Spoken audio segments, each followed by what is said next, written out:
In the finally confirmed news that ARK will get a new story map, the question now is, where will it be set? Will it offer some continuity to bridge the gap between maps, perhaps set on one of the many unexplored arcs rotating our planet, or maybe an entirely new idea altogether? During their annual Extra Life event, developers Wildcard offered a glimpse at their thought process for this new map, with a hope to offer survivors a new perspective on how to survive ARK. Acknowledged that almost a decade later, it's easily considered players know ARK too well now, with a hope to reinvent 2015 ARK in the arrival of Ascended and provide a style of play we'd all been asking to return to for several years, though the realisation was that same magic can't be repeated, and Wildcard know this, so whilst they have a duty to bring forward every base game map to its Unreal 5 revision, a yearn to introduce new active metagame mechanics in an environment that hunts you is Jeremy and Jesse's vision that could even impact future map revivals such as Genesis 1 and 2. And in the same interview, the co-founders were clear. Ideas were tried and tested, with Genesis missions not quite hitting the mark, being unthreaded from the usual day-to-day experience, and based on their original roadmap, it seems probable they may even revive those, pushing this story map out before them. And if that's the case, with the devs desiring a longer story to flesh out the lore further whilst remaining canon to the current timeline, there's one strong theory to propose with a sprinkle of ideas to consider. But before we can summarise the theory, there's a rabbit hole of ARK lore to fall deep down into, alluding to nuggets explorable in Ascended's revision of Extinction, tied together to our survivor's journey on Genesis, and learn a well-kept secret that Bob has been trying to tell us the entire time.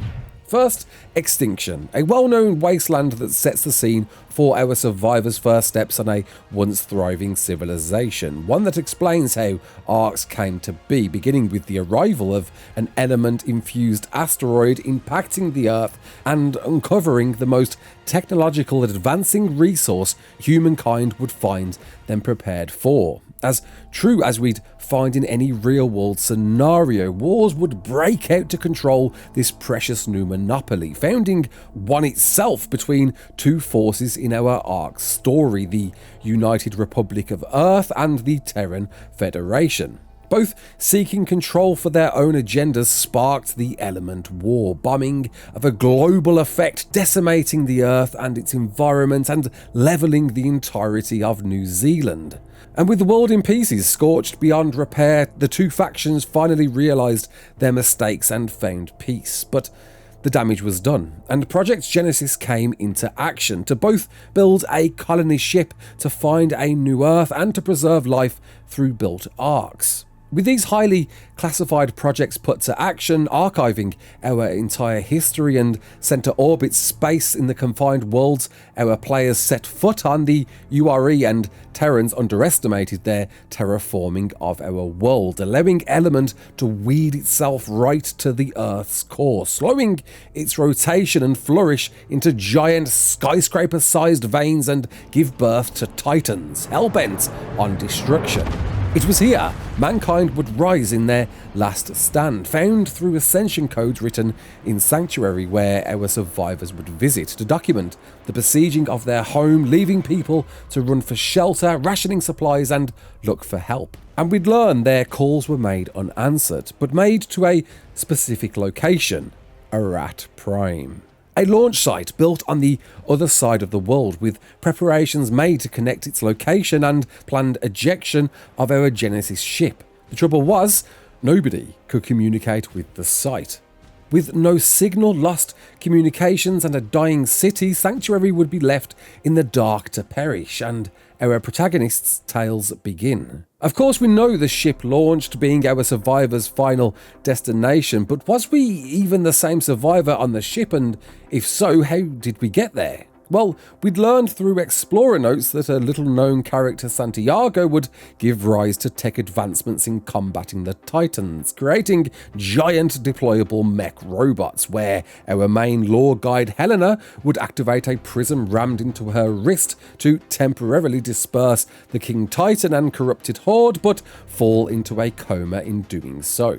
So her surviving companion Mei Yin, in some final hope, carried Helena to the Tomb of Ascension, a device built by the most advanced peoples of Earth, allowing Helena to transcend to Homo Deus, a status of being with power to see the entire universe and interact with the physical world from an energy-based, almost godlike form, and who you've seen in all of those pretty cutscenes. With the vision to see all, Helena Deus seemingly learns of Arat Prime and the link it has to the Genesis ship, formerly known as the Superluminal Link, a superlight speed bridge to connect the colony ship with Earth.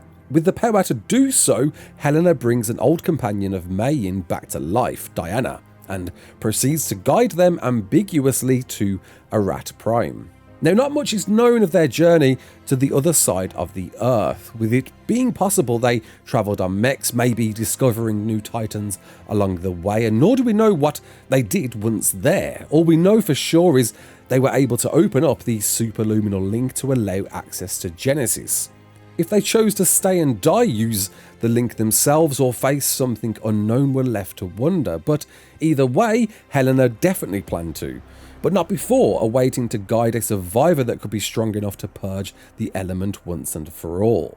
And so she waits and waits until we finally come along to defeat the King Titan and summon the ARKs back down to Earth, reseeding and purging the element once and for all.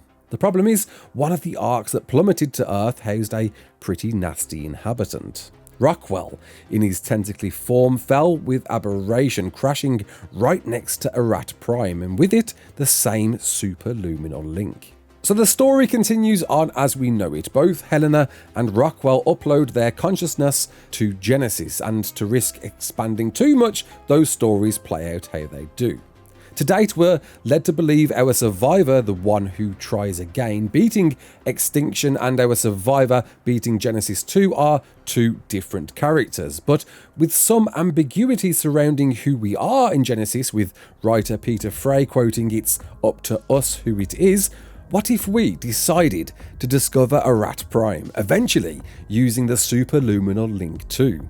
A once pitch black ice cold environment, now in mid meltdown as the Earth's natural rotation begins again, but decimated and influenced by a very recent crash landed aberration, would be the perfect setting to alert our survivor not all is over, with us reaching Arat Prime just in time to find Rockwell having uploaded himself to Genesis, leaving behind all manners of new enemies in an avalanche of ice cap meltdowns to survive the harsh, ever-changing landscapes, uncovering notes left behind by Diana and Mei Yin to guide us to the heart of Arat Prime. But what awaits us could be ever more menacing. Could it be a hollowed out shell from the launched ship containing the most advanced AI yet, holding the history of humanity? Or could it be someone we've yet to fully learn about? You'd be forgiven in forgetting the end Bob's Tall Tale cinematic of Aberration, explaining the Doc wanted to bring someone back with that tech stuff. Now, we know the animated series isn't canon, but there's a direct link to his assumed daughter, Charlotte, whom he illustrates and calls out to during the Part 2 highlight reel. And mentioned in the same interview, co-founder Jeremy hinted themes unexplored in ASE with Rockwell they'd be exploring with the animated series. And here's the big one. Deep in the dev kit, unused voice footage exists of Rockwell calling out for this Charlotte. Linking all of these, it's reasonable to theorise, could this tie-in map complete a tale yet to be told of Rockwell's failed attempts at reviving his daughter, leaving behind the carnage created as you arrive to face a reborn nemesis offspring? Or could we be way off the mark here and it's simply set on another ARK. Either way, we know it's in development. We know it was originally planned for late 2023, so it's highly probable, whatever it is, we could see much sooner to complete the current Survivors timeline and create new plot devices for ARK Survival Ascended. My name is Raasclark. Don't forget to like, share, and subscribe, and as always, peace out.